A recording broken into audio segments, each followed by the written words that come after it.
नमस्कार। आज प्रजापति छात्रावास में 11वां सम्मान समारोह प्रजापति समाज ने बड़े ही धूमधाम और भव्य आयोजन के साथ संपूर्ण किया। इस भव्य आयोजन में हमारे बीच दिल्ली आईएएस श्रीमान पवन जी प्रजापत, साथ ही आरएस लेवल के श्रीमान निर्मलेश जी, चेलाराम जी लोधवाल प्रधानाध्यापक जालोर और हमारे संस्थान के कार्यकारिणी और संपूर्ण भारत के और राजस्थान के और जगह जगह से जिन बच्चों ने भी अच्छे परसेंटेज हासिल किए वो सारे बच्चे आज इस भव्य आयोजन में शामिल हुए। और इस भव्य आयोजन में 480 जो बच्चे थे उन बच्चों को आज सम्मान मोमेंटो और प्रशस्ति पत्र के साथ उनका हौसला और मनोबल बढ़ाया गया।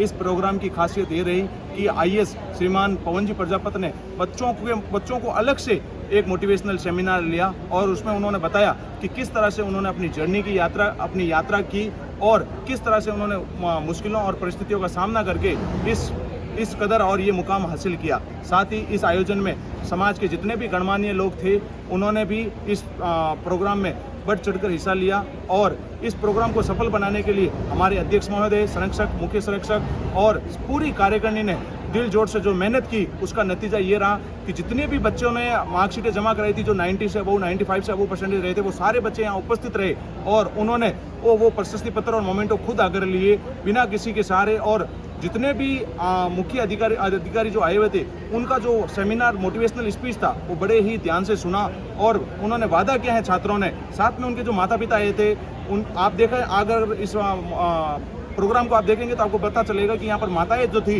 वो बच्चों के साथ ज़्यादा से ज़्यादा थी। इसका मतलब है समाज में कहीं ना कहीं शिक्षा के प्रति हमारे यहाँ पर स्त्रियों का, नारियों का और माताएं बहनाएं जो हैं वो बढ़ चढ़कर हिस्सा ले रही हैं। पूरे प्रोग्राम में शिक्षा से रिलेटेड ही बातें रही और शिक्षा में किस तरह से हम उन बुलंदियों और ऊंचाइयों को पा सकते हैं ये मुख्य मुद्दा रहा। साथ में ही हमारे जो खेल मंत्री हैं, जो संगठन मंत्री हैं और जो सलाहकार हैं उन्होंने भी इस पूरे प्रोग्राम की जांच व्यवस्था देखी और साथ में ही शिक्षा में जो आगे अभी इस साल जो नवनियुक्त पद वाले जो लड़के थे उनका साफा पहनाकर, माला पहनाकर और उनके द्वारा उन कहाँ पोस्टिंग हुई है, इससे समाज को कहाँ फ़ायदा मिल सकता है, देश को कहाँ फ़ायदा मिल सकता है, इसके बारे में भी जानकारी ली।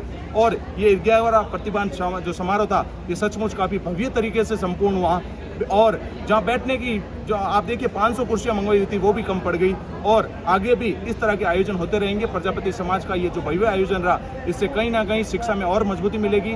हर घर पर शिक्षा पहुंचाने का जो हमारा जो मुद्दा था इस छात्रावास के द्वारा वो मुद्दा कहीं ना कहीं आज पूरा होता दिखा। आज वो बच्चे जो सेलेक्ट हुए हैं उनसे कहीं ना कहीं प्रजापति समाज के जो बुजुर्ग आए हुए थे उनका गर्व से सीना चौड़ा हो गया और उन्होंने अपने इस जो उद्देश्य जिस उद्देश्य से इसकी नींव रखी थी वो आज परिपूर्ण होता हुआ दिखा। और इसी तरह से इस छात्रावास को अब और जैसे अभी 80 कमरे हैं तो इसके 160 कमरे करने का नव निर्माण का भी विचारधारा रखी गई है। और आप वो समय दूर नहीं जिसमें हर देश के कोने कोने में प्रजापति समाज के आपको बच्चे मिलेंगे। हम ये लिस्ट पूरी जारी रखते हैं, अपने पास रखते हैं, जिसमें भविष्य में अगर किसी बच्चे को कोई संकट आए, कोई सलाह चाहिए होती है तो हम उनको उसके माध्यम से हमारे जो आईएएस आरएस लेवल के जो रैंक के जो अतिथि आए थे उनसे सलाह लेकर हम आगे और भी इन आयोजनों को सफल बनाने देते हैं, उनकी मदद करते हैं और उनके साथ हमेशा खड़े रहते हैं। इसी तरह से ये प्रोग्राम सफल रहा, बहुत ही शानदार आयोजन रहा। पूरी कार्यकारिणी के द्वारा प्रजापति छात्रावास हमेशा प्रजापति छात्रों के लिए हमेशा आगे रहेगा, अग्रणी रहेगा। और बहुत बहुत धन्यवाद आए हुए प्रजापति समाज के गणमान्य लोगों का। जय श्री श्री आदि माता, जय दक्ष प्रजापति, जय श्री राम।